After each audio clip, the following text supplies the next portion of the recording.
When I was a kid, one of my favorite things to do was to go down to the basement, find a piece of cardboard, cut a rectangle out in it, and pretend I was on TV. My sister, she'd pretend to be like the cameraman, and I'd be like the news anchor, like Stone Phillips, you know, or whoever, Katie Couric, well. Later I found out that telling other people's stories was something that I had a passion for. And when I got older, I was like, okay, journalism is something just like that. You tell other people's stories. It takes 3 things to be a good journalist. Accuracy. So you work in nuclear physics? No, I own a car dealership. Professionalism. I'm so sorry I'm late. It was a rough night last night. I hope I didn't keep you waiting. And perseverance. What? I'm just gonna... No, please, no, look, please don't go. I need this. My time. I need this. No, I'm not gonna stay. I'm not gonna stay for you to just. I said sit down. I've made a lot of mistakes over the years. With every assignment that I've done, I've learned from those mistakes. If it wasn't for those mistakes, I wouldn't have gotten where I have gotten now. Hi, my name is Stephen Collins. I'm from St. Louis, Missouri. I'm a recent SLU graduate with a bachelor's degree in communication and an emphasis in journalism. I'm doing an internship with a local TV station right now, and I actually just had oh, excuse me. Oh, it's my boss from the TV station. Hold on a second. Hey Jay, how's it going? Oh, the beta story, yeah. Oh yeah, that's great news.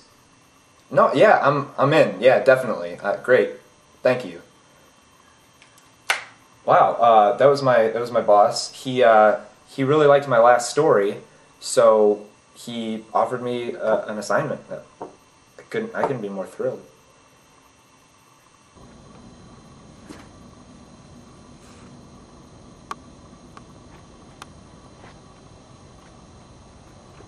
I'm researching for my next assignment. It's important to be accurate. That's one of the most important parts about journalism.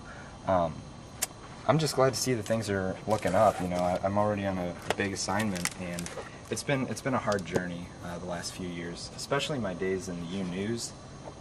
That was one of the most difficult times I had becoming a journalist. Most kids use tape recorders, but I thought I'll one-up them and I'll have video.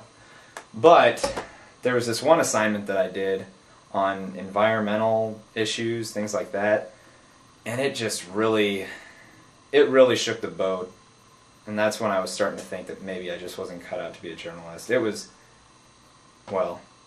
bad. Hi, I'm Stephen Collins. We're here today with Amy Butts. Amy, thank you for being here. It's my pleasure. Who invented environmentalism? Well, thank you, Amy, for being here. I really appreciate your time. You're welcome. And we'll let you know if we need any more information from you. Okay. Do you need my phone number or any contact information? This is just an interview. I'm not looking for a date. Just, no? Whatever. I'm done.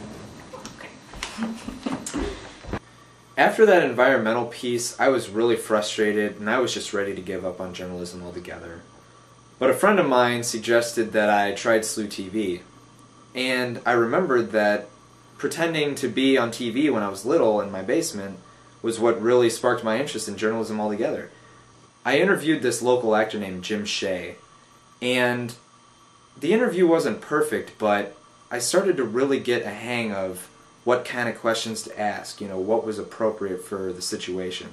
If you got the chance, and I know you come from doing a background of a lot of Shakespeare, if you got the chance to be an Othello with Chris Tucker, would you do it? Absolutely. I think Chris Tucker is our Sidney Poitier. Really?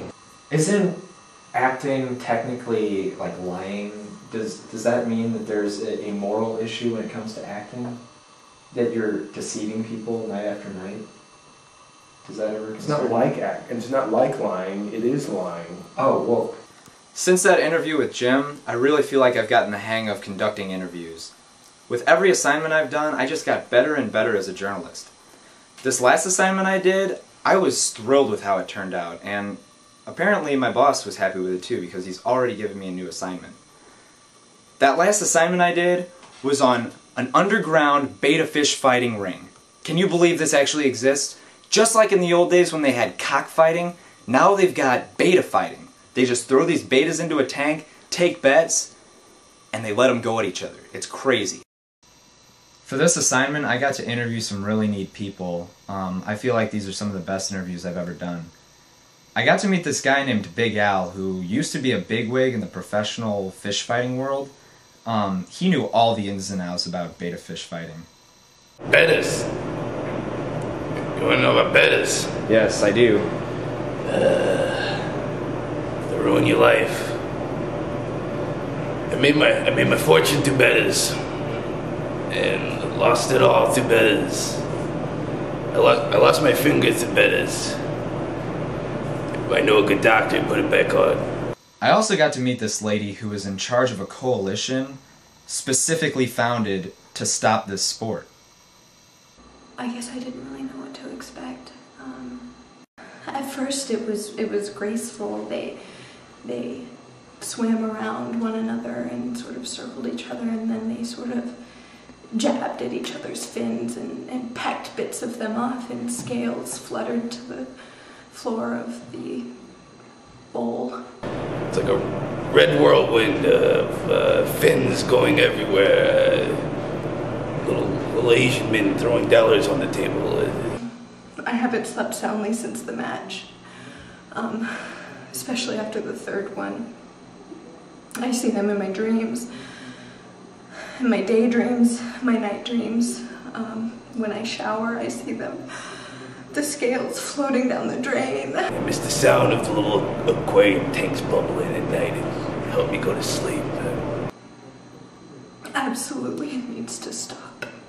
I pledged that day that I would dedicate my life to ending betta fighting. I lost my woman to bettas. I lost all my women to bettas. But they have a saying in the betta world, it's for the betta. Well, I'm ready to start researching my new assignment.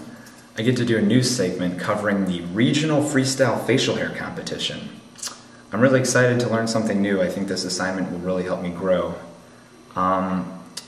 This won't be the last time you see or hear from Stephen Collins. Signing off.